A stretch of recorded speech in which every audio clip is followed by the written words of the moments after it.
नारायण तू बैठ के अपनो भवन बुहार। हमें चाहिए कि वो भला करे वो बुरा भगवान जाने।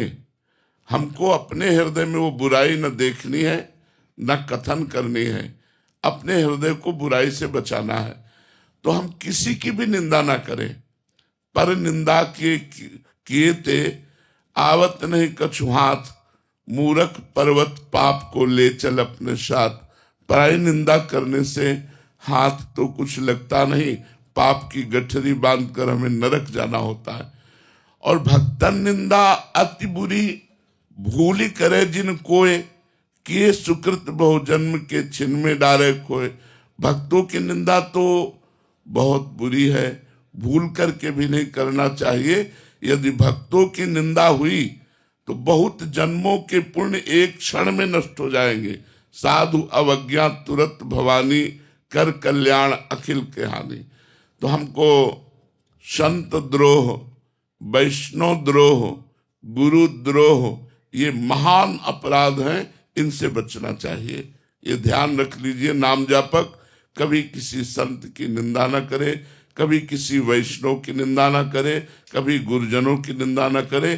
फिर नाम जप करे तो नाम का अपराध नहीं लगेगा और नाम फलीभूत होगा। अब दूसरा नाम अपराध, भगवान शंकर और भगवान श्री हरि में भेद मानना, उनके नामों में भेद मानना। जैसे एक प्रसंग आता है रामचरितमानस में, काकभूषुंड जी अपने पूर्व के जीवन चरित्र का वर्णन करते हैं कि मैं एक ब्राह्मण बालक था, अवध में जन्मा था, पर भगवान शंकर के चरणों में मेरी बड़ी प्रीति थी। तो उज्जैन में हमने दीक्षा प्राप्त की। गुरुजी बहुत उच्च कोटि के महान ज्ञानी संत थे और भगवत प्रेमी भी थे, तो उन्होंने हमें शंकर मंत्र ही दिया, पर वो हरि की बड़ाई करते थे। तुमने गुरुजी से द्रोह हो गया, ऐसा नहीं होना चाहिए। उसका परिणाम क्या हुआ कि गुरु से उपेक्षा होने लगी, अश्रद्धा होने लगी। तो गुरुजी आए और उन्होंने उठकर प्रणाम नहीं किया। ये भारी अपराध है। गुरु के सामने पहुंचने पर सर झुक जाना चाहिए, और हो सके तो पंचांग प्रणाम करना चाहिए, और हो सके तो साष्टांग प्रणाम करना चाहिए। गुरु साक्षात परब्रह्म। तो उन्होंने कि क्या गुरु जी को प्रणाम करना, उन्होंने प्रणाम नहीं किया। उसी समय भगवान शंकर असंतुष्ट हो गए। जिनका वो अनन्य था, जिनका मंत्र जप करता था, उन्होंने ही आकाशवाणी हुई कि अरे दुष्ट, अजगर के जैसा बैठा रहा, तेरे गुरुदेव पधारे और तो उठ करके प्रणाम नहीं किया। जब मैं शाप देता हूं 1000 बार अजगर योनि को प्राप्त हो, 1000 जन्म तुझे अजगर योनि के प्राप्त हो। अब तो गुरुजी ने जब ये आकाशवाणी सुनी तो करुणा से विकल हो गए कि ये बेचारा ज्ञानी जीव कितना भारी कष्ट प्राप्त करेगा।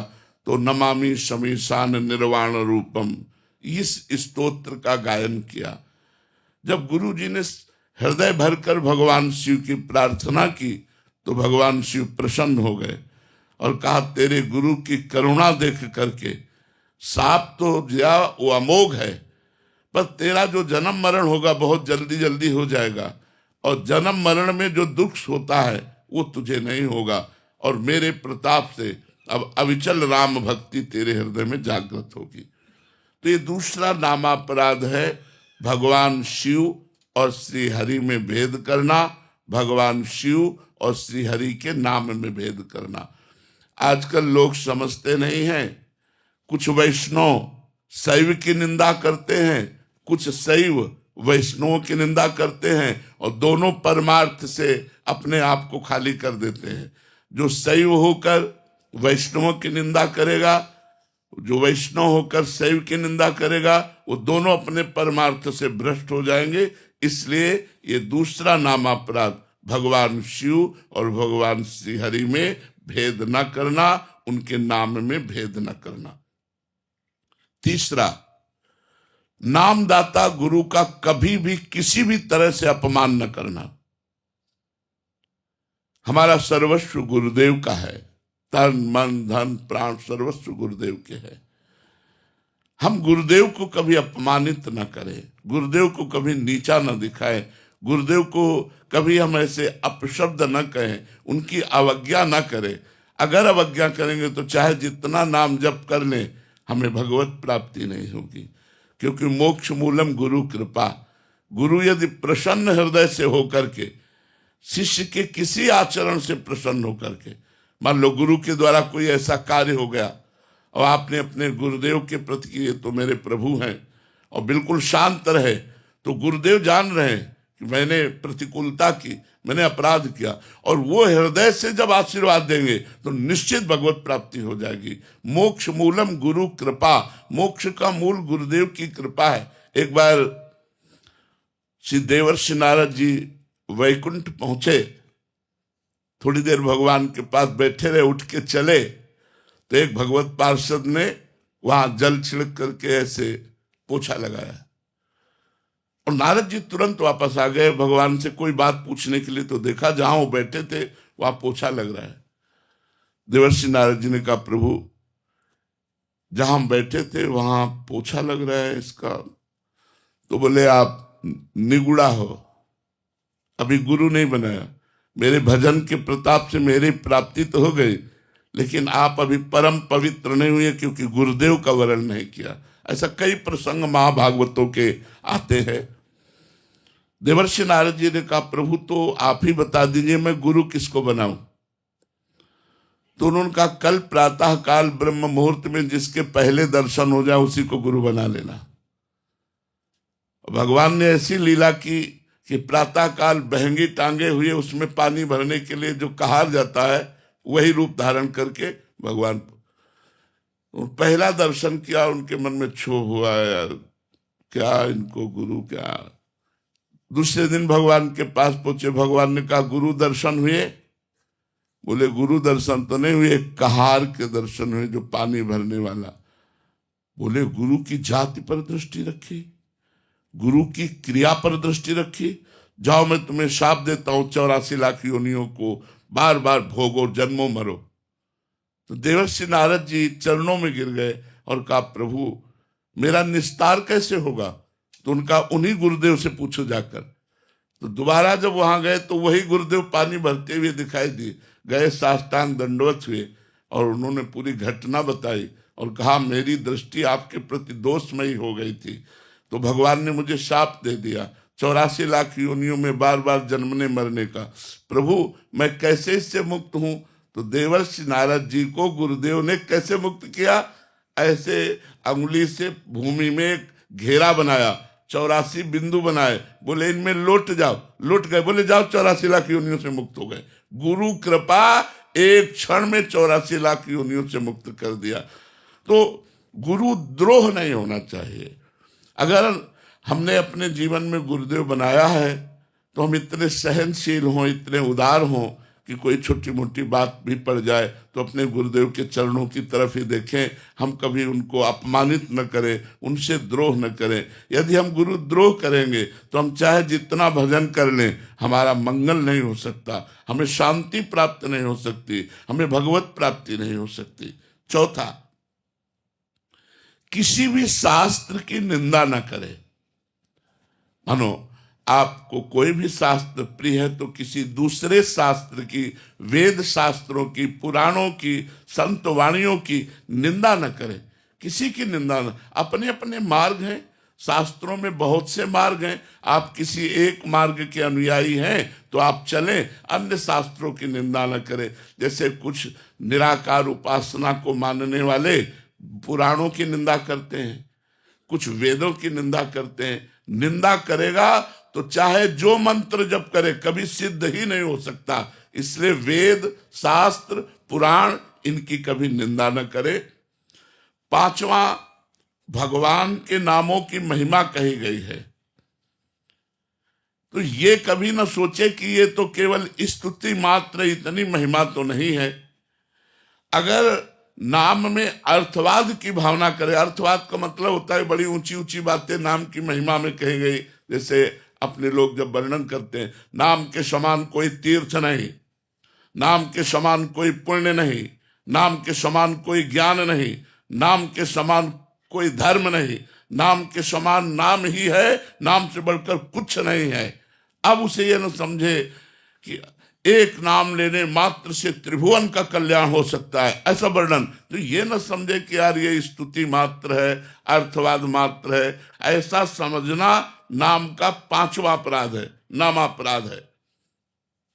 छठा, भगवान के नाम से पापों का नाश होता है।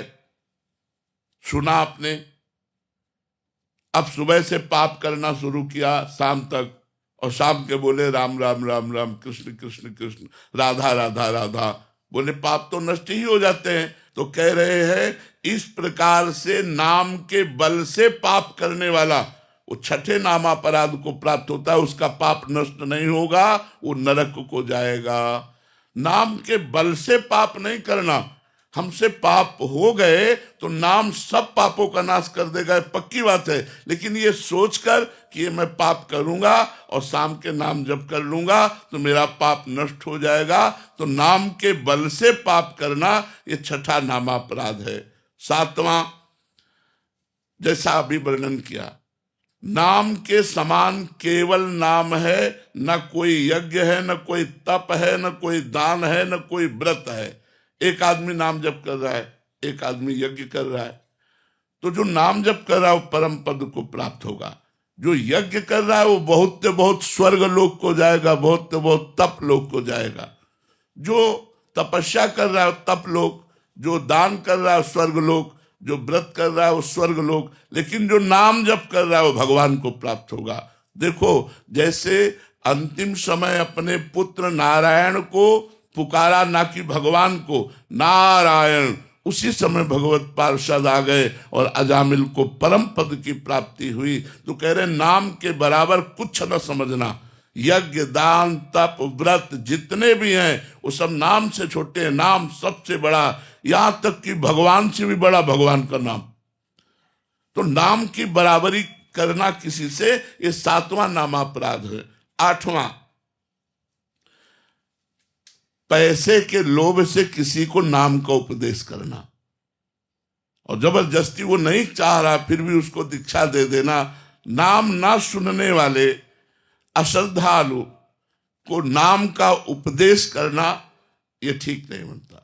हम नाम कीर्तन करें, और जब कोई नाम की दीक्षा लेना चाहे तो हम उसे नाम, जैसे नाम दीक्षा, भगवत दीक्षा, इनके लिए नियम है कि आप प्याज लहसुन नहीं पाएंगे, आप मांस मदिरा आदि का सेवन नहीं करेंगे, उसमें कुछ नियमावली, उन नियमों को माने फिर दीक्षा प्रदान करे। तो श्रद्धा रहित, सुनना ना चाहने वाले व्यक्ति को किसी लोभ से नाम का उपदेश करना, ये 8वां नामापराध है। और 9वां नामापराध, इतनी नाम की महिमा सुनी फिर भी तुम नाम जप नहीं कर रहे तो तुम्हें अपराध लगेगा, नामापराध लगेगा। जब इतनी नाम की महिमा भगवान ने कृपा करके संतों से सुनाई तो आपको नाम जप का नियम ले लेना चाहिए कि आज से 11 माला जपूंगा, आज से इतना नाम जप करूंगा, उसका नियम ले लेना चाहिए। अगर नियम नहीं लेते, नाम जप नहीं करते, तो आप अपना पतन करते हैं, आपके ऊपर 9वां नामापराध लागू हो जाएगा। और 10वां, नाम की महिमा सुनकर, सत्संग सुनकर भी अहंकार का त्याग न करना। मेरा ये पद, मेरा ये, मैं और मेरे के फेर में फंसकर विषय भोगों में आसक्त होकर भगवान के नाम का आश्रय न लेना, ये 10वां नामापराध है। यदि हम नाम जापक इन 10 नामापराधों से बच जाएं तो बहुत जल्दी नाम फलीभूत हो जाए और हमारे सारे पाप नष्ट करके, सारी कामनाओं को शांत करके भगवत प्राप्ति करा दे। अगर अब इन 10 नामापराधों से कोई नामापराध हमसे बन जाए तो क्या करें? तो इसमें लिखा हुआ, नामापराध युक्ता नाम नामान्येव हरन्त्यघम अविश्रांत प्रयुक्तानि तान्यवार्थ काराणि च। अगर नामापराध बन भी जाए तो हाथ जोड़कर भगवान से प्रार्थना करे और खूब नाम कीर्तन करे, तो उससे नाम का अपराध भी जो है वो नष्ट हो जाता है कि प्रभु आगे से मैं कोई नामापराध नहीं करूंगा। तो ये 10 नामापराध आप सबके सामने वर्णन किए कि नाम जप करते हुए आपको ये लाभ लेने नहीं देंगे यदि ये 10 नामापराध होंगे, और 10 नामापराध से बचकर यदि आप नाम जप करेंगे तो आपको बहुत लाभ प्राप्त होगा। आकाश जी वृंदावन से, श्री हरिवंश महाराज जी, गुरुदेव आपके चरणों में कोटि कोटि प्रणाम। महाराज जी, मेरी बुद्धि बहुत समय से संशय में है, प्रभु केवल आप ही बुद्धि के संशय का निवारण कर सकते हैं। महाराज जी सत्संग के कृपा प्रसाद से ज्ञात हुआ कि 3 तत्व आदि अनंत सनातन ब्रह्म, जीव एवं माया, प्रभु आपके श्री मुख से श्रवण किया कि जीव ही ब्रह्म है। महाराज जी, मेरी नीच बुद्धि ये स्वीकारने को तैयार नहीं है कि जीव ही ब्रह्म है। आपके वचनों पहले हमको ये बताओ, हम आपसे प्रश्न करते हैं तो आपके प्रश्न का उत्तर हो जाएगा। जो चतुर्श्लोकी भागवत आपने पढ़ा नहीं है इसलिए आपको संशय है। हम बिल्कुल हिंदी भाषा में बोल रहे हैं। जब सृष्टि नहीं थी तो कौन था? भगवान। जब सृष्टि नहीं रहेगी तो कौन रहेगा? तो बीच में ये सब बना कौन? बच्चा, शरीर आसक्त होने के कारण, इंद्रिय और मन का भोगों की तरफ प्रवाह होने के कारण मना खष्टान इंद्रियाण प्रकृति स्थान कर, अपने स्वरूप को आप भूल गए हो। नहीं तो गोस्वामी जी की इस चौपाई पर ध्यान दीजिए। स्वई जानई जेहि देहु जनाई, जानत तुम ही हुए जाई, ब्रह्मविद ब्रह्म ही भवति तस्मित् तज्जने भेदा भावात्। बच्चा, एक बात और हम तुम्हें बताएं, गंगा जी की या यमुना जी की धारा जा रही, तो आप उस जल को क्या कहेंगे? यमुना जल कहेंगे ना। एक टैंकर निकाल लिया तो क्या कहेंगे? टैंकर वाले एक जल को यमुना जल कहेंगे ना। और एक चम्मच निकाल लिया तो क्या कहेंगे? यमुना जल ही तो कहेंगे ना। तो जो धारा में, वही टैंकर में, वही चम्मच में, समझ रहे हो ना? तो वही परमात्मा समस्त चराचर रूपों में विराजमान है, उसके सिवा कोई नहीं। वासना वासुदेवस्य वासितम भुवनत्रयम् सर्वभूत निवासोस्मि वासुदेव नमोस्तुते। अब भजन करोगे तो बच्चा जान जाओगे, वही है। ये जब हम भजन करते हैं तो भजन का आखिरी स्वरूप क्या होता है जानते हो? भजन करते करते ये भी भूल जाना कि मैं भजन कर रहा हूं। ब्रह्म नहीं, माया नहीं, नहीं जीव नहीं काल, अपनी हुई सुधि ना रही, एक रहे नंदलाल। कृष्णाकार वृत्ति। कौन बचा? मन कृष्ण, बुद्धि कृष्ण, चित्त कृष्ण, अहम कृष्ण, सर्वस्व कृष्ण कृष्ण कृष्ण। देखो गोपियों की स्थिति। कान भय प्राण में, प्राण भय कान में, हिय में न जानी परे, कान है कि प्राण है, हिय में न जानी परे, कान है कि प्राण। यहां तो प्राणों की बात है। जीव तो ममई वांसो, भगवान का अंश।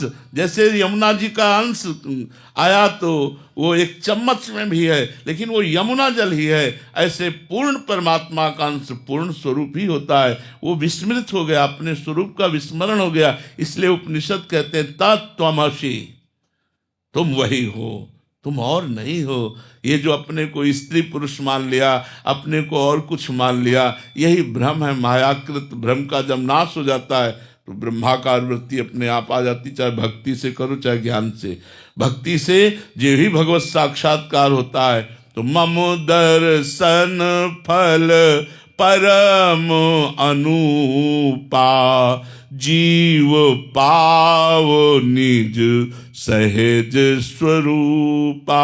अपने सहज स्वरूप को प्राप्त हो जाता है। वही सहज स्वरूप जो शंकर सहज स्वरूप सम्हारा, लागी समाधि अखंड अपारा।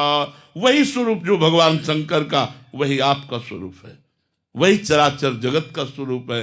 पर भूल गए अपने स्वरूप को, और देहासक्त होकर देहाभिमानी जीव कहते किसे? जो देहाभिमानी है।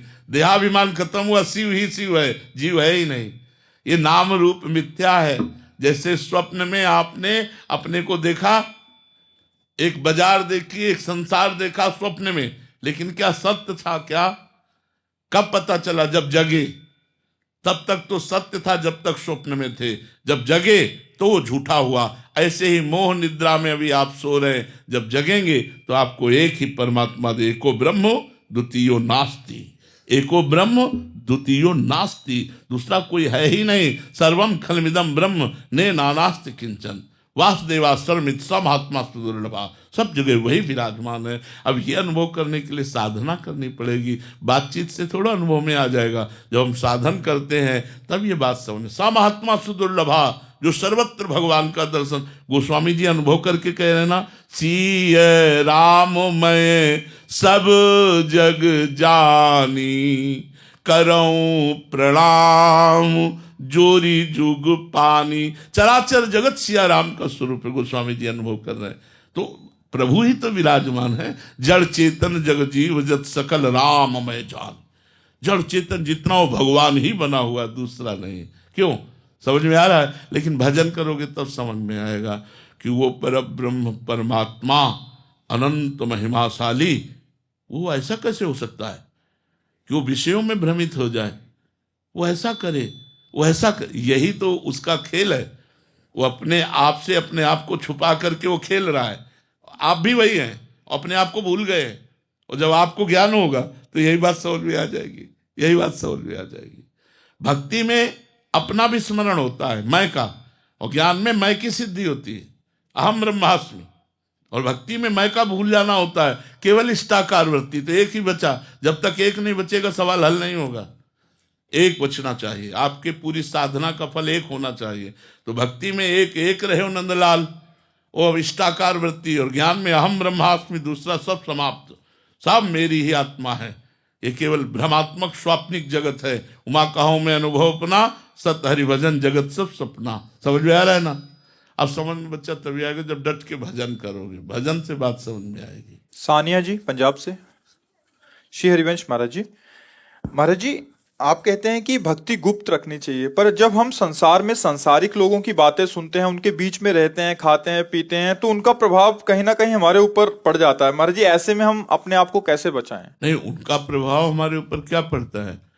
यदि हम भगवान के भक्त हैं तो हमारी भक्ति गुप्त रहने का मतलब हम किसी को अपने यश की बात थोड़ी बताते हैं। अब हम नाम जप कर रहे हैं, दूसरा देख रहा है, देखने दो। नाम कीर्तन कर रहे हैं, दूसरा सुन रहा, सुनने दो। भगवत चर्चा कर रहे हैं, सुनने दो। हम जो साधना कर रहे हैं हम उसको अंदर का भाव हम अपनी बात प्रकाशित करेंगे लोगों में, तो हमारी भक्ति फिर अंतर्हित हो जाएगी। हाँ, अगर हम अपनी बड़ाई मारेंगे, अपना भक्ति का प्रदर्शन करेंगे, तो हमारी भक्ति क्षीण हो जाएगी। कहने का तात्पर्य ये है, ऐसा नहीं कि अब कोई देखे ना तो हम माला न चलावें, हम भजन न करें, हम पाठ न करें, ऐसी बात नहीं। इससे हानि नहीं होनी। हानि होनी है जब हम अपनी बड़ाई मारते हैं, हम अपने को बड़ा भक्त साबित करते हैं, तो हमारी भक्ति क्षीण होने लगती है। और देखो, दूसरे का प्रभाव हमारे ऊपर पड़े, ये बहुत कमजोर बात है, बहुत कमजोर स्थिति है। जो रही उत्तम प्रकृति का आकर्षकत कुसंग, चंदन विष व्यापत नहीं लपटे रहत भुजंग। यदि हमें भक्ति करनी है तो हमको ऐसे रहना जैसे हमें बाजार में श्री जी के लिए इत्र लेने जाना है। अब कहीं मांस बिक रहा है, कहीं ये बिक रहा है, कहीं वो बिक रहा है, हम ना किसी की निंदा करते, ना किसी से मतलब रखते हैं, सीधी गली अपने चले जाते हैं, श्री जी का इत्र लिया, अपनी कुटिया चले जाते हैं। ऐसा भक्त होना चाहिए। हम पूरे संसार रूपी बाजार में हैं, व्यापार नौकरी जो भी कार्य कर रहे हैं, अपने कार्य से मतलब है। लेकिन अब हमारा मित्र वो कह रहा शराब पियो, नहीं हम तेरी मित्रता स्वीकार नहीं करते। मांस का हम नहीं तेरी मित्रता स्वीकार नहीं करते। नहीं हम मित्र, फिर हमारी तुम्हारी दोस्ती कभी मत रही है, दोस्ती कभी मत कीजिए। हमारे दोस्त ठाकुर जी हैं, तुम्हारी दोस्ती से क्या होना है? तुम गलत आचरणों की हमें शिक्षा दो, गलत आचरण हमको पाओ, हमारे दोस्त बनो, ऐसा नहीं। तो ऐसे कुसंग का प्रभाव अपने ऊपर नहीं आना चाहिए। यदि आएगा तो फिर आपकी भक्ति क्षीण हो जाएगी, भक्ति बलवती नहीं होगी। बलवान भक्ति बनाने के लिए कुसंग का त्याग अत्यंत अनिवार्य है। रणधीर कुमार जी पटना से। राधे राधे महाराज जी। महाराज जी क्या नाम जप के द्वारा ब्रह्म ज्ञान की अनुभूति भी संभव है, तथा या अलग अलग मार्ग हैं दोनों? नहीं, अगर आप नाम जप से ब्रह्म ज्ञान जानना चाहते हैं तो जान जाएंगे। महर्षि वाल्मीकि जी को कौन सा ज्ञान नहीं? पढ़िए वाल्मीकि रामायण, कौन सा ज्ञान नहीं उसमें, सब कुछ विराजमान है। और क्या उन्होंने किया? रामा रामा रामा रामा रामा। उल्टा नाम जपत जग जाना। भगवान के नाम में बहुत बड़ा प्रभाव है। हाँ, अगर आप ज्ञान मार्ग में चलना चाहते हैं तो वेदांत का सांख्य मार्ग है, आप चल सकते हैं। आप अष्टांग योग में भी चल सकते हैं, आप कर्म योग में भी चल सकते हैं। अपनी अपनी रुचि के प्रभाव से हम इन मार्गों का चयन करें, इसीलिए भगवान ने बना दिया है। लेकिन घाट हम कितने भी चयन करें, नहाना यमुना जी है। चाहे कर्म योग से जाएं, चाहे अष्टांग योग से जाएं, चाहे सांख्य योग से जाएं या भक्ति योग से जाएं, हमें जो परमात्मा मिलेगा वो वही मिलेगा। वो एक ही परमात्मा अलग अलग नहीं मिलेगा। भाव के द्वारा तो अलग है, लेकिन तत्व के द्वारा वो एक ही है, उसमें कोई अंतर नहीं। तो अपनी रुचि वैचित्रता के अनुसार अपने को देखना चाहिए। हमारी रुचि ज्ञान मार्ग में है तो भगवान ने ज्ञान मार्ग बनाया है, भक्ति मार्ग में तो भक्ति मार्ग में। पर भक्ति मार्ग का कोई भगत अज्ञानी नहीं होता। देखो, भगवान की भक्ति के प्रभाव से गरुण महाज्ञानी गुण राशि, ज्ञानी ही नहीं कहा उनको, गरुण जी को महाज्ञानी कहा। विश्वामित्र जी भगवान राम से बहुत प्रेम करते हैं, तो विश्वामित्र महामुनि ज्ञानी, महामुनि ज्ञानी। हनुमान जी ज्ञानी नाम अग्रगण्यम बुद्धिमत्ताम वरिष्ठम। कौन ऐसा भक्त है, आप हमें नाम लेकर बताइए, जो अज्ञानी है, जिसको ज्ञान नहीं।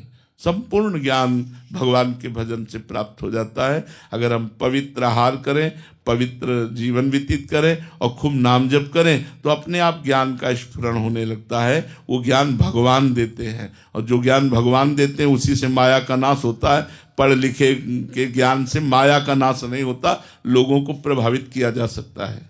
विवेक जी इंदौर से। राधे राधे महाराज जी। महाराज जी, क्या भगवान और आत्मा का संबंध प्रेम से बनता है या साधना से? वैसे अज्ञान जनित प्रश्न है। भगवान और आत्मा एक ही है।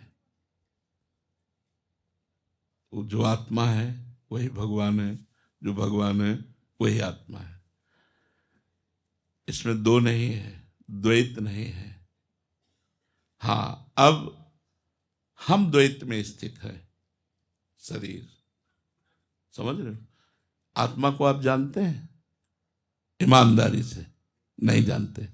आप शरीर को लेकर बात करें तो शरीर है द्वैत, आत्मा है अद्वैत। अब मैं अपने को भूल चुका हूं, तो अब हम अपनी साधना प्रारंभ करते हैं शरीर से, मन से, बुद्धि से, चित्त से, अहम से। साधना करते करते जब हमारा शरीर राग नष्ट होता है, सूक्ष्म शरीर भागवतिक हो जाता है, मन बुद्धि चित्त अहंकार इंद्रिया, तो हमें अपने स्वरूप का बोध होने लगता है कि मैं स्वयं परमात्म स्वरूप हूं। चाहे वो जिस मार्ग से जाए, जैसे भक्ति मार्ग से जाएगा तो दास्य है, सखा है, वात्सल्य है, गोपी है, सहचरी, ये सब चिदानंदमय स्वरूप होता है। वो अपने चिदानंदमय स्वरूप में स्थित होकर भक्त भगवान की सेवा में निमग्न रहता है और ज्ञानी मोक्ष को प्राप्त हो जाता है। तो जो आत्मा है वही भगवान है। जो प्रेम की बात है वो हम द्वैत से लेकर के करते हैं। जब हमारा प्रेम हो जाता है तो हम अद्वैत में स्थित हो जाते हैं। प्रेम गली अति साकरी, तामे दो न समाए, उसमें एक ही रहता है। ब्रह्म नहीं, माया नहीं, नहीं जीव नहीं काल, अपनी ही सुध ना रही, एक रहे नंदलाल, अपनी भी याद न रही। जो अपनापन देह भाव का था वो सब गलित हो गया, तो जो बचा वो केवल प्रभु ही प्रभु बचे, श्री कृष्ण ही श्री कृष्ण बचे, क्योंकि हमारी आत्मा श्री कृष्ण है।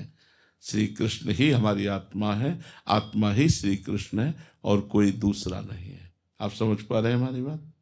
घनश्याम शरण जी। राधे राधे महाराज जी। गुरुदेव भगवान, आपके चरणों में कोटि कोटि प्रणाम। गुरुदेव भगवान, आपके श्री मुख से सत्संग में सुना था कि मानसिक 84 जी का पाठ करना चाहिए, बट कभी कभी महीने में मन एक दो बार अन्य जगहों में फंसा देता है कि पाठ कर लो, जप कर लो, परिक्रमा कर लो, तो पूरे महीने में महाराज जी मानसिक 84 हो नहीं पाती, 3-4 बार छूट जाता है। तो ऐसे में महाराज जी जब मन फंसा, नहीं, परिक्रमा कितनी देर करोगे? 2.5 घंटे। पाठ कितनी देर करोगे? 1.25 घंटे 84 जी का। लेकिन शेष समय, अन्य समय हमारे पास 24 घंटे हैं, जिसमें 6 घंटे शयन के हैं, और अगर हम बाबा जी हैं तो 18 घंटे केवल भजन के लिए हैं। अब बताइए 18 घंटे आप कौन सा पाठ करेंगे, कौन सी परिक्रमा करेंगे? आपके पास बहुत समय है जो आप मानसिक चतुरासी जी कर सकते हैं। प्रमाद स्थिति में समय नहीं है, और प्रमाद स्थिति अगर ना हो तो समय ही समय है। सोवत हु रसना रटे राधा कृष्ण सुनाम, जो विरक्त है, अल्पाहार करता है, थोड़ी निद्रा लेता है, हर समय वो भजन परायण है, उसके लिए समय ही समय है। समझ पा रहे हैं आप? क्योंकि गृहस्थ के लिए तो बहुत से कार्य, विरक्त का तो एक ही कार्य है, केवल भजन करना, केवल भजन करना। हमारे पास दूसरा धंधा ही नहीं, एक ही धंधा है, रात दिन भजन करना। ठीक है, 25-26 दिन तो हो जाते हैं आपकी कृपा से, ऐसा लिख रहे हैं। कह रहे हैं कि 3-4 दिन मन इतना परेशान करता है कि नाम जप कर ले ये छोड़ के, तो वो उन नाम जप करने लगो, उस समय नाम जप करो, 2 घंटे 3 घंटे नाम जप करो। फिर समय जब मिले तो हम कह रहे हैं एक निर्धारित समय पर वो नियम पूरा ना हो पावे तो हम अन्य समय अपने नियम को पूरा करें। नाम जपते जपते जब थकने लगे तो चतुरासी जी में लगा दो। महाराज जी सेवा किया, उसके बाद टाइम जैसे दिनचर्या है रात में 8 से। आप बच्चा, हम तुमसे सही कह रहे हैं। अब अगर हमें फावड़ा चलाना पड़े तो हम 1 सेकेंड भी प्रभु को नहीं भूलेंगे, फावड़ा चलाते हुए भी। ऑफिस में बैठना पड़े तो 1 सेकेंड भी प्रभु को नहीं भूलेंगे। स्मृति, हमारी स्मृति प्रभु। आजकल नौजवान साधु इस बात का एक तरह से बहाना कर देते हैं कि हमें सेवा सेवा सेवा से तो सुमिरन की वृद्धि होनी चाहिए। सेवा में सुमिरन रुके, ऐसा सेवा सुमिरन ये 2 ही तो हमारे पंख हैं जिससे हम परमात्मा की यात्रा करते हैं। सेवा सुमिरन सावधान, सेवा में और सुमिरन में सावधान। तो हम जब सेवा कर रहे हैं तो प्रभु की कर रहे हैं और सुमिरन कर रहे हैं, सोहनी लगा रहे हैं, धीरे धीरे आराम से गुनगुना रहे हैं, जोई जोई प्यारो करे सोई मोहि भावे, या मंत्र चल रहा है, पात्र मार्जन कर रहे हैं, या नाली साफ कर रहे हैं, कुछ भी सेवा मिल जाए। आप ये मत समझो बातचीत तो कर लेते हैं बट मानसिक कोई बात नहीं है, कोई बात नहीं, धीरे धीरे मन लग जाएगा, चलते रहो, उबो मत, ठीक है। और ब्रह्मचर्य से रहो। अपने मार्ग में सबसे बड़ी बात होती है ब्रह्मचर्य। ब्रह्मचर्य वो पुष्ट करके परमार्थ की तरफ चलाता है। हम लोगों से त्रुटि हो जाती, गलती हो जाती, वो ना होने पावे तो मानसिक बहुत जल्दी आ जाओगे। मानसिक क्योंकि और कोई काम नहीं अपने पास, पवित्र सेवाएं भागवतिक और भागवतिक चिंतन, तो बहुत जल्दी उन्नति हो जाएगी। अमीषा जी पंजाब से। श्री हरिवंश महाराज जी संत कृपा कैसे प्राप्त करें? भगवान नाम जप करने से। जामवंत कह सुनु रघुराया, जा पर नाथ करहु तुम दाया, ताहि सदा शुभ कुशल निरंतर, सुर नर मुनि प्रसन्नता ऊपर, सुर नर मुनि प्रसन्नता ऊपर, सोई विजयी विनयी गुण सागर, तासु सुजस त्रैलोक उजागर, जा पर कृपा राम की होई, ता पर कृपा करे सब कोई। भगवान प्रसन्न तो संत प्रसन्न, चराचर जगत प्रसन्न। तो हमें चाहिए खूब भगवान नाम जप करें, इसी से संत प्रसन्न हो जाएंगे। संतों को शारीरिक सेवा की आवश्यकता उतनी नहीं है जितनी आपको भजन की आवश्यकता है।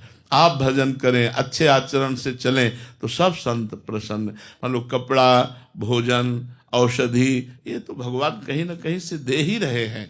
अगर आप अच्छे आचरण करते हुए भजन करो, ये हम देखा तो हमारा हृदय प्रसन्न हो जाएगा कि एक आदमी अगर हमारे उपदेश से सुधर गया तो हमारा साधु जीवन धारण करना सफल हो गया, तो हम प्रसन्न हो गए ना।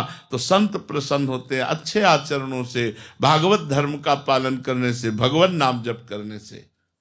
पूजा जी दिल्ली से। राधे राधे महाराज जी, आपके चरणों में कोटि कोटि नमन। महाराज जी, शरीर के पुत्र को नाम जप के लिए और अपने समस्त कर्म श्री जी को समर्पित करने के लिए बोलती हूँ तो बोलता है आपने तो पूरा जीवन प्रपंच किया, अब नाम जप कर रहे हो तो मुझे बहुत ज्ञान दे रहे हो।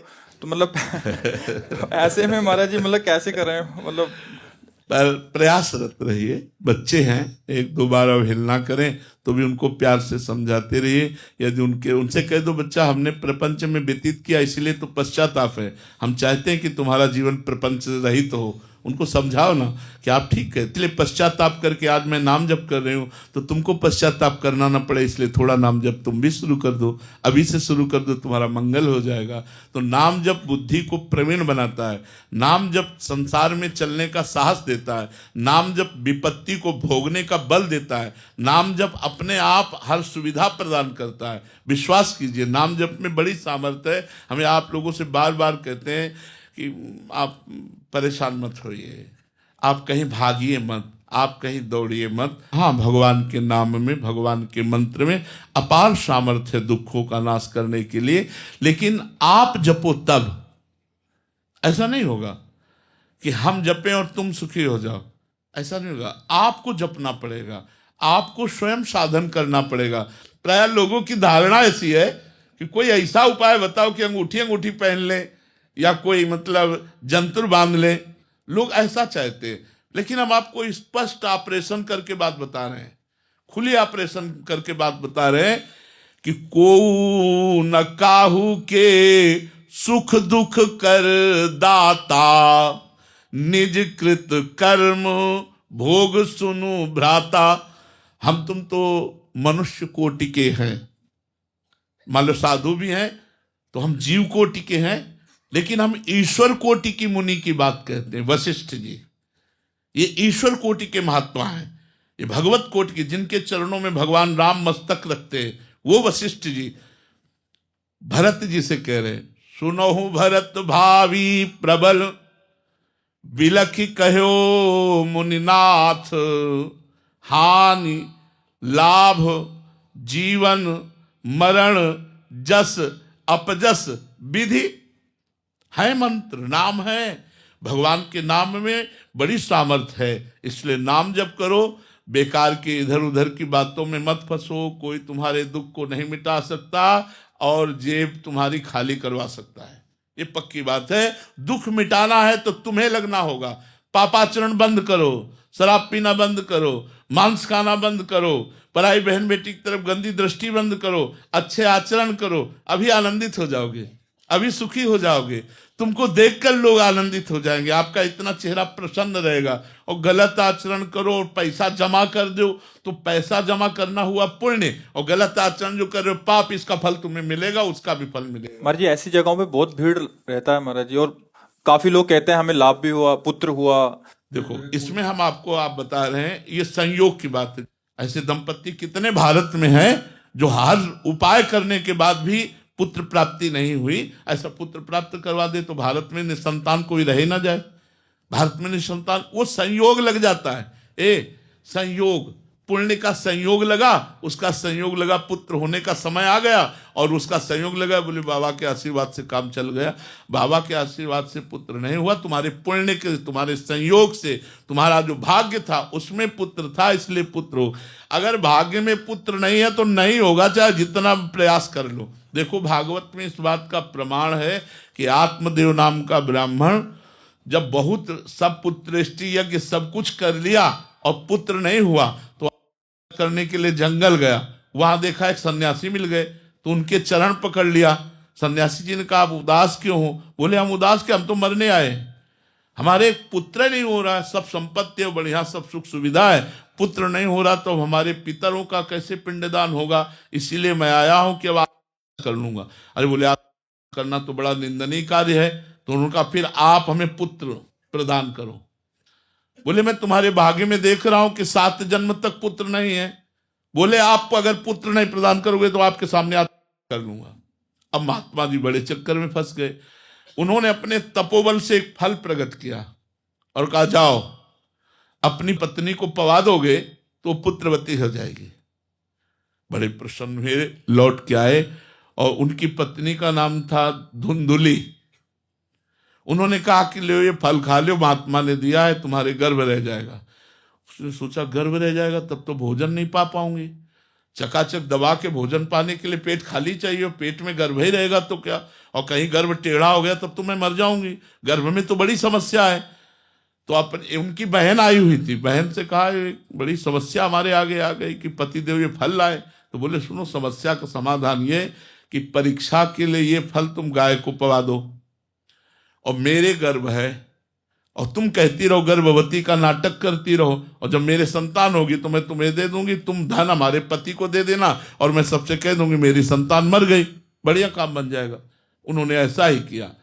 जो संत के द्वारा फल था, देखो उसने नहीं पाया, क्योंकि भाग्य में उसके गर्भ से संतान नहीं लिखी, गाय को पवा दी। तो समय आने पर गोकर्ण जी का प्रादुर्भाव हुआ, और उसकी बहन के जो लड़का पैदा हुआ, वो समय से जब उसके पास आया तो धुंधुली ने अपने नाम से मिलता हुआ नाम धुंधकारी रखा। और सब लोग भागवत चरित्र सुनकर जानते हैं कि धुंधकारी का चरित्र कैसा रहा, घोर महापापी रहा।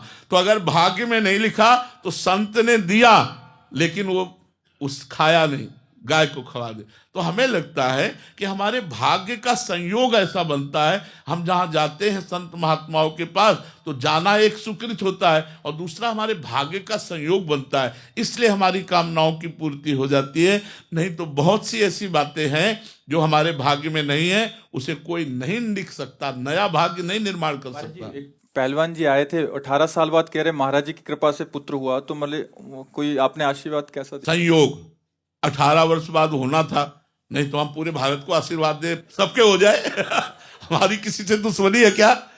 हमारे तो सब प्रियजन है, हमारे तो सब प्राण हैं। उन्होंने जो साधना की, 18 वर्ष उन्होंने वृंदावन की दंडवती परिक्रमा लगाई और संत के प्रतिभाव किया, प्रारब्ध का बदलाव हुआ, एक साथ 2 संतान हुई, 2 पुत्र एक साथ पैदा हुए उनके 18 वर्ष बाद। वो कोई हमारी कृपा नहीं, वो उनका साधन। 18 वर्ष वृंदावन की दंडवती परिक्रमा लगाना और संतों के प्रतिभाव रखना, फल फूल जो समर्पित करना, तो उसी पुण्य प्रताप से हो गए। तो पुण्य प्रताप कभी कभी ऐसा लाभ दे देता है, वो क्या करना आपको पड़ेगा। उसका भाव है कि महाराज जी के द्वारा हो गया, लेकिन कर्म उसी ने किया ना। दंडवती परिक्रमा परम पावन श्री वृंदावन धाम की शिव सनकादि वंदित रज में उसने जो दंडवती लगाई 18 वर्ष, तो उसका फल प्रकट हुआ। उमंग जी भिवानी से, राधे राधे महाराज जी। महाराज जी आपका प्रश्न है कि काफी मंदिरों में जाते हैं तो वहाँ नीचे संगमरमर के पत्थर लगे होते हैं कि स्वर्गवासी गोपी राम की याद में, और फिर भगवान के राम जी की दी हुई राशि से ऐसे करके, तो महाराज जी उसमें पैर रखा जाता है तो फिर बड़ा अपराध बोध होता है। काफी मंदिर ऐसे हैं महाराज जी, पंखे पे लिख दिया, दीवारों पे लिखे हैं, उसी में कुछ पोस्टर चिपकाए जा रहे हैं, पैरों में नहीं लिखना चाहिए। वो अज्ञान के कारण ऐसा कर देते, नहीं लिखना चाहिए। भगवान नामों का किसी भी तरह ऐसा वो अपराध तो बोध होता ही है, क्योंकि भगवान के नाम से यदि उसका नाम है और वो पत्थर में लिखा हुआ है, तो हम सनातन धर्मावलंबी कैसे उस पर पैर रख सकते हैं? मान लो राम लिखा है तो हम राम पर जानबूझ करके पैर कैसे, हम गला कटवा सकते हैं, उस पर पैर नहीं रख सकते। यही तो हमारे धर्म की महिमा है। तो अब आजकल धन के आगे धर्म को गौड़ कर दिया गया है, उसके नाम का पत्थर लिख दिया गया, अब उसका नाम है सियाराम दास, अब वो सिया राम लिखेगा। अब उसको ये पता नहीं कि ये नाम यहाँ लिखना चाहिए और ये नाम चरणों में के नीचे लिखा है, थोड़ी परेशानी। तो हम सब मिलके हमारी क्या जागरूकता होनी चाहिए? हमारी जागरूकता होनी चाहिए कि इन पत्थर लगवाने से कुछ नहीं होगा। अंदर हृदय में नाम जप करो तो तुम्हारे पितर भी तर जाएंगे। सात तरत सा लोकांतार्यति। प्रार्थना करते हैं कि अगर आप लिखवाएं तो जो जिसमें भगवान नाम ना हो वो भले पत्थर लिखवा दें, लेकिन जिसमें भगवान नाम है उस पत्थर को यदि आप मार्ग में या ऐसे लगाते हैं जहाँ से लोग निकलते हैं, तो हमारे भगवान के नाम का अपमान होता है। और उसमें दोनों को अपराध, लगवाने वाले को भी और लगाने वाले को भी, दोनों को अपराध है। ऐसा नहीं करना चाहिए। नरेंद्र सिंह जी मध्य प्रदेश से, महाराज जी राधे राधे। गुरु जी आज नहीं तो कल मरना ही है, क्या ऐसा कोई उपाय है आज और अभी भगवत प्राप्ति हो जाए? है तो, पर वो बहुत ही असंभव सा है। व्याकुलता, जैसे यमुना जी में आपको ले जाएं और डुबो दें, ऊपर से चढ़ बैठे, फिर आपको जो श्वास लेने की व्याकुलता होती ना, एकदम ऐसे जिया ना जाए प्रभु के बिना, तो अभी भगवत साक्षात्कार। व्याकुलता कैसे आए महाराज? अब इसी के लिए तो साधन करना पड़ता है, फिर जन्म जन्म मुनि जतन कराएं, इसी के लिए साधन करना पड़ता है।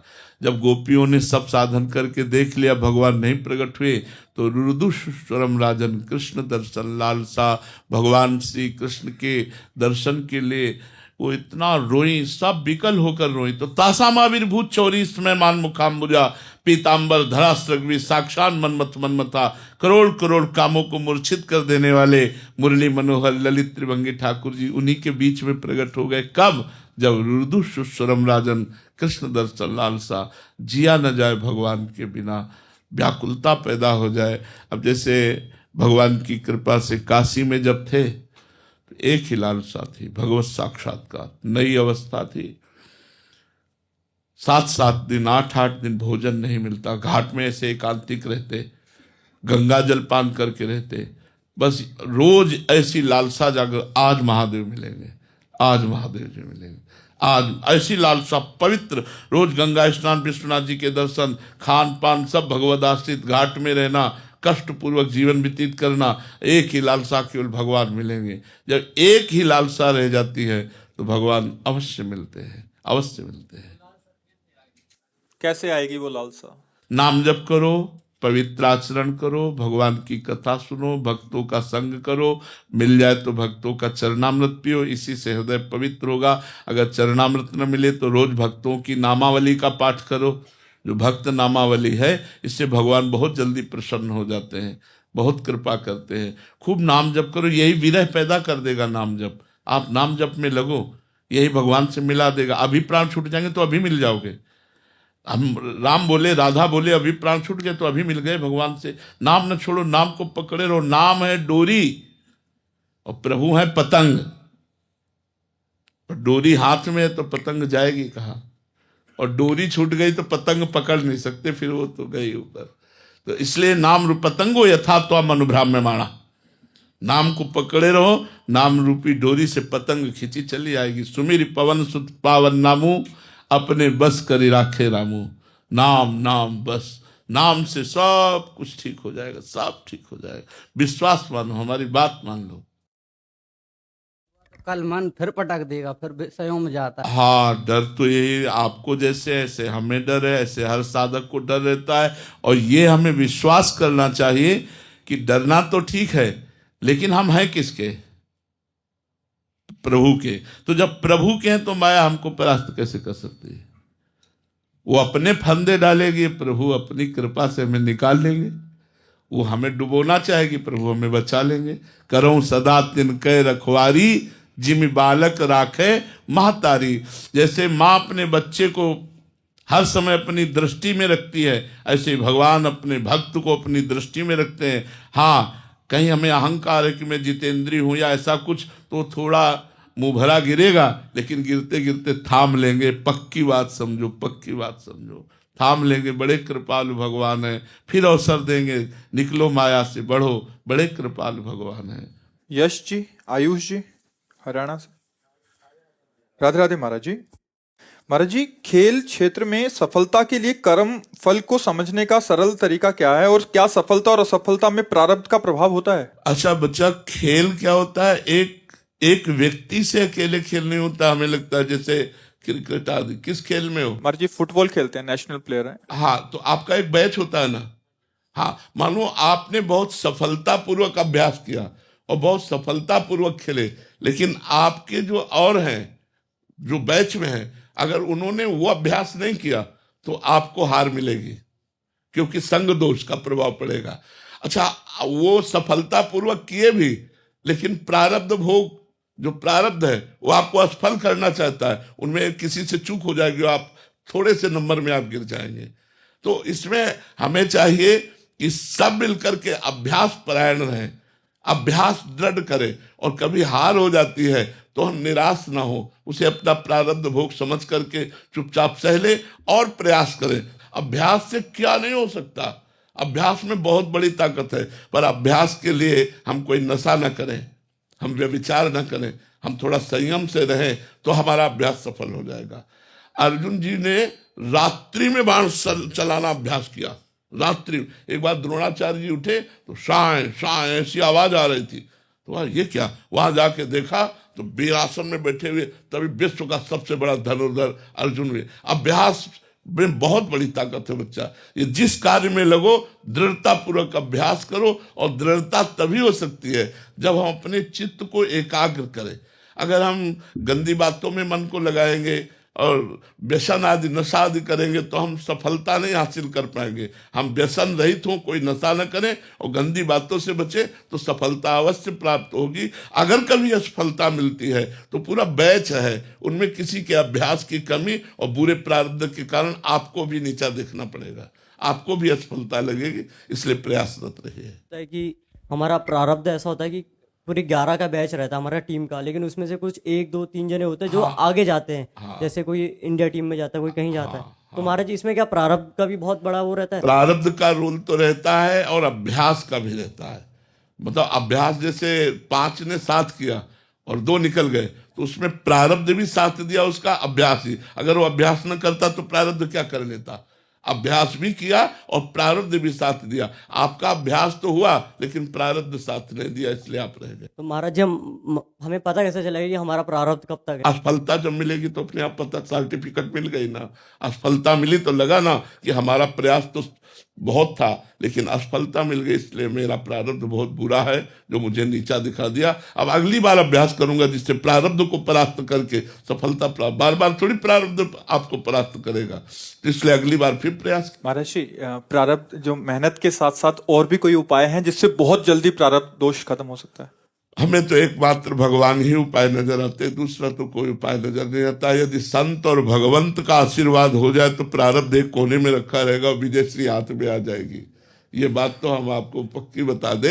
यदि संत और भगवंत का आशीर्वाद हो जाए तो फिर प्रारब्ध का मतलब होता बुरा कर्म, तो वो भस्म कर देंगे अपने प्रताप से, हमारी विजय प्राप्त हो जाएगी। संतों का आशीर्वाद कैसे प्राप्त होता है महाराज? उनकी आज्ञा का पालन करने से। उनकी आज्ञा क्या है महाराज जी? नाम जप कीजिए और बुरे आचरणों से बचिए और कोई नशा न कीजिए। कभी कभी हार जाना है, स्वाभाविक होता है। कभी कभी स्वाभाविक भी ऐसा होता है, हर समय उन्नति थोड़ी होती है, हर समय विजयश्री नहीं मिलती है। कभी कभी अर्जुन के भी बाण धोखे में हो जाते थे। ऐसा लेते कि एक बार वो तो भगवान राम का बाण एक बार छूटा तो धोखा नहीं, अमोघ जिम अमोघ रघुपति कर बाना। बकाया दूसरे से मोग हो सकता है, तो भगवान ही अमोघ है, भगवान ही विजयश्री है। भगवान का आश्रय विपत्ति और संपत्ति में समान भाव लाता है। तो आप खूब भजन कीजिए और प्रयासरत रहिए, नाम जप कीजिए और प्रयासरत रहिए। सफलता इस लोक पर लोक की सब मिल जाएगी जी। आयुष्मान जी मैनपुरी से। राधे राधे महाराज जी। महाराज जी क्या बिना भक्ति के ज्ञान अहंकार बन जाता है? सावधानी न रही तो, सावधानी न रही तो, सावधानी है गुरु चरणों की कृपा। अगर वो साधक गुरु चरणों की कृपा के आश्रित है तो विशुद्ध वेदांत ज्ञान मार्ग में चलने पर फिर अहंकार नहीं आएगा। और अगर चूक कर गया तो अंतःकरण धर्म में अहंकार जो है उसी में लिप्त होकर वो अपने को ज्ञानी मान बैठेगा, तो फिर माया उसे परास्त कर देगी। 2 अहम है, एक शुद्ध मैं वो ब्रह्म स्वरूप है, और एक अहम जिसमें मैं के आगे प्रकृति की जितनी रचना है उनमें से कुछ भी लग गया गिरोगे, क्योंकि ये माया का प्रकृति का पद तुमने स्वीकार कर लिया। नहीं, और कोई है ही नहीं ब्रह्म के सिवा। सर्वम खलविदम ब्रह्म, केवल मैं, शुद्ध मैं ब्रह्म स्वरूप है। मैं में कुछ लगा दिया तो माया मिक्स हो गया, और माया जहां मिली तो फिर वो नष्ट हो गया। शुद्ध मैं परमात्मा का स्वरूप है, शुद्ध मैं ब्रह्म स्वरूप है। तो अगर गुरु कृपा का आश्रय लिए तो अभिमान नहीं होगा, नहीं तो फिर अभिमान हो जाएगा। अभिमान तो भक्त को भी हो जाता है। जैसे देव ऋषि नारद जी को अभिमान हो गया, काम विजयी, तो भगवान शंकर से जाकर के कहा कि मैंने काम पर विजय प्राप्त की। तो भगवान शंकर ने कहा भूल करके ऐसी बात मत कहो, ये अहंकार भरी बात है, और हमसे तो कह दिया तो कह दिया, भगवान हरि से मत कहना। तो जाकर भगवान हरि से पहली बात यही रख दी, नारद जी को लगा भगवान शंकर क्रोध से काम को भस्म कर दिया, और मैंने क्रोध भी नहीं किया, इसलिए इनको हमारी विजय सहन नहीं हो रही है, इसलिए मना करते हैं कि हरि से जाके ना कहना। तो नारद जी सीधे हरि के पास गए और कहा, भगवान, ऊपरी बात ये थी कि कृपा शब्द बोला और अंदर अहम था, तो भगवान ऊपरी बात नहीं सुनते, अंदर की बात देखते हैं, प्रभु हृदय की बात देखते हैं। कहा, भगवान आपकी कृपा से हमने काम पर विजय प्राप्त कर ली। भगवान मुस्कुराकर बोले, देवर्षि, आप काम पर विजय प्राप्त कर लें तो कौन सी बड़ी बात, जो आपका स्मरण कर ले वो काम पर विजय प्राप्त कर ले। और पुष्ट कर दिया। भगवान ने देखा देवर्षि नारद मेरे महान भक्त हैं और इनके हृदय में अहंकार आ गया, ये ठीक नहीं है। तुरंत भगवान एक राज्य की रचना कर देते हैं सेकेंड में। उस राजा के यहाँ राजकुमारी का स्वयंवर हो रहा होता है। देवर्षि नारद जी भगवान के यहाँ से गए तो देखा रास्ते में बड़ा कौतूहल मचा हुआ है। पूछा क्या? बोले यहाँ के राजा की राजकुमारी का स्वयंवर है। भगवान की माया से खिंचते हुए राजा के पास गए। राजा ने साष्टांग दंडवत की, बैठाला और अर्घपाद्य आदि समर्पित करके कहा राजकुमारी को लाया जाए, देवर्षि नारद जी से आशीर्वाद दिलाया जाए। जे ही राजकुमारी को देखा, अब देवर्षि नारद जी का मन विचलित हो गया। जैसे जैसे वो नजदीक आ रही थी वैसे वैसे वो कामासक्त होते जा रहे थे। अभी भगवान से कह के आए कि मैं काम विजयी हूं। भगवान की माया मूर्तिमान नो मोहिनी माया, हाथ जे ही स्पर्श किया बुद्धि गई। दर्शन से काम व्याप्त हो गया, स्पर्श से जो भागवतिक बुद्धि थी वो अंतर ध्यान हो गई। अब उसमें जब रेखा पढ़ी तो लिखा था जो इसे वरेगा वो अविनाशी हो जाएगा, मरेगा नहीं। जो इसका वरण करेगा वो लक्ष्मीपति होगा। अब बुद्धि होती तो समझ जाते सारे लक्षण भगवान के हैं, लेकिन ठान लिया कि ये मुझे वरण करे। अब विचार किया कि मेरा रूप तो ऐसा नहीं है कि राजकुमारी मुझे वरण कर ले, ऐसा रूप तो भगवान हरि का है। अब इस समय तपस्या के द्वारा इसको हम प्राप्त नहीं कर सकते, समय नहीं है। तो भगवान हरि की शरण में चले, क्योंकि हरि जैसा मेरा कोई हितैषी नहीं। ये बात बहुत जोर की। इस बात में मतलब हृदय न्यौछावर हो जाता है कि ऐसी प्रचंड माया के बीच में भी देवर्षि नारद को एक बात याद है कि हरि जैसा हमारा हितैषी कोई नहीं। अगर ये बात याद रहे तो माया कुछ नहीं कर सकती। तो भगवान का चिंतन किया, भगवान प्रकट हो गए। भगवान से कहा प्रभु मुझे हरि रूप चाहिए। बोले तथास्तु, तुम्हारे लिए अदेय क्या है, मैंने दिया। फिर देवर्षि नारद जी ने कहा जय विधि हो ये नाथ ही तुमोरा, करो शुभेग दास में तोरा। तो भगवान ने कहा हित ही नहीं, जे विधि हो ही परम हित, नारद सुनो तुम्हार। भक्त से त्रुटि हो सकती है, भगवान से नहीं। भगवान ने कहा जिस तरह तुम्हारा परम हित परम मंगल होगा वही मैं करूंगा, और भगवान ने वही किया। हरि बंदर को भी कहते हैं, बंदर का रूप दे दिया। अब वो बंदर का रूप केवल राजकुमारी को दिखाई दे रहा था, और भगवान शिव के दो पार्षद थे उनको दिखाई दे रहा था। देवर्षि नारद जी सिंहासन पर जाकर बैठे। अब वो तो फूले हुए थे कि मुझे सुंदर रूप मिला है। और जो ही राजकुमारी की दृष्टि पड़ी, विचार किया कि इतने सुंदर सभा में ये असुंदर बंदर रूप वाला कौन आकर बैठ गया। उधर देखा भी नहीं। नारद जी ने सोचा हमारे ऊपर दृष्टि नहीं पड़ी होगी। तो दूसरे जैसे जैसे राजकुमारी बढ़ती वैसे वैसे जिस राजा के पास जाते तो राजा को तो देवर्षि नारद जी दिखाई देते, तुरंत खड़ा हो जाता, वो उसके आसन पर बैठ जाते, राजकुमारी फिर घूम जाती। ऐसा हो ही रहा था कि इतने में भगवान राजकुमार के रूप में आ गए। श्यामला शरीर, कमल नयन, देखते ही करोड़ों काम मूर्छित हो जाए ऐसा भगवान का रूप। राजकुमारी प्रसन्न मुद्रा में तुरंत भगवान के गले में जयमाला डाल दी। भगवान ने हाथ पकड़ा, चल दिया। देवर्षि नारद जी को बहुत अपार दुख हुआ कि मानो प्राण निकल जाएंगे। अब राजकुमारी चली गई, अब क्या? तो शिव के पार्षदों ने कहा जरा अपना रूप भी तो देख लो। तो उन्होंने जे हुई जल में रूप देखा तो मरकट बदन भयंकर थे, मरकट बंदर की वो भयानक रूप। तो उनका अच्छा जीवन माला चलाते हो गया, तो एक बार ब्याह करना चाहा तो उल्टा हमें दे दिया। हमने मांगा हरि रूप तो दे दिया बंदर का रूप। आज देखते हैं उनको देवर्षि नारद से पाला पड़ा है, आज उनको हम बताते हैं चल। और जा ही रहे थे गुस्सा में कि रास्ते में देखा भगवान मिल गए, राजकुमारी का हाथ पकड़े हुए और साथ में लक्ष्मी जी भी। देवर्षि नारद जी ने कहा रुकिए। भगवान कहा परम स्वतंत्र तुम्हारे ऊपर कोई है तो नहीं शासन करने वाला, जो मन भाता है वो करते हो। परम स्वतंत्र न सिर पर कोई, भावे मने करो तुम सोई। आज मैं तुम्हें सीख देता हूं, जाओ मैं साथ देता हूं। जैसा मैं स्त्री के वियोग में दुखी हूं, ऐसे तुम स्त्री के वियोग में दुखी हो। जो बंदर का रूप दिया यही तुम्हारी सहायता करेगा। भगवान ने कहा स्वीकार है।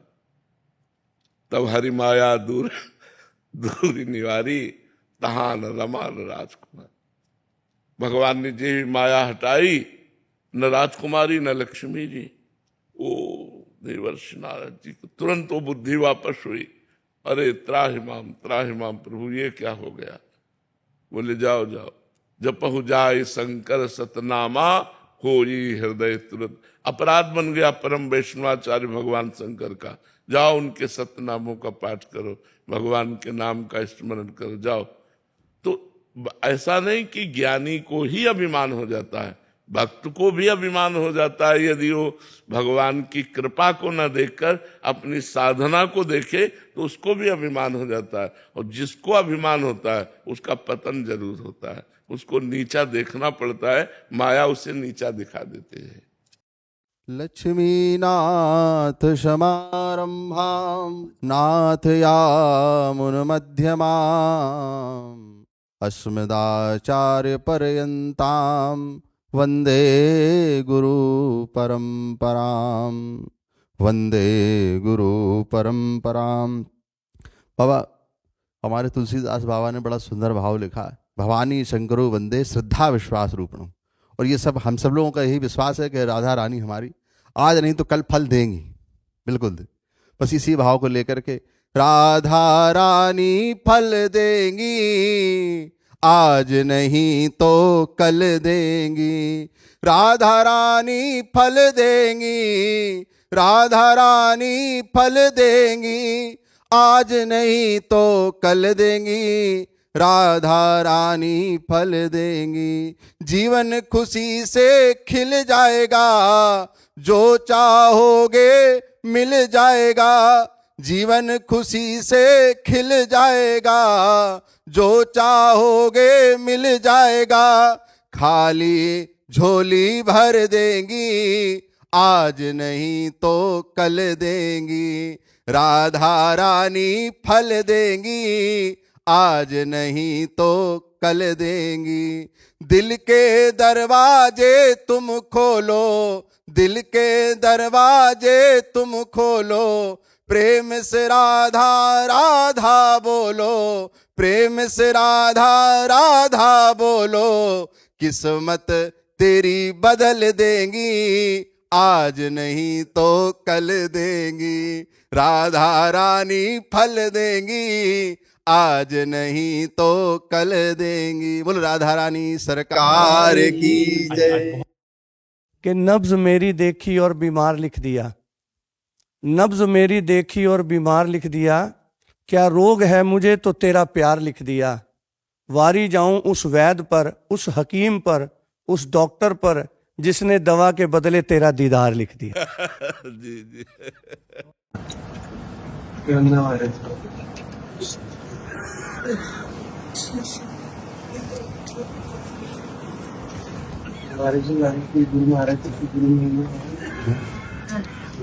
उनके चरण राज है। नंगली तीरथ धाम है, तक होती है।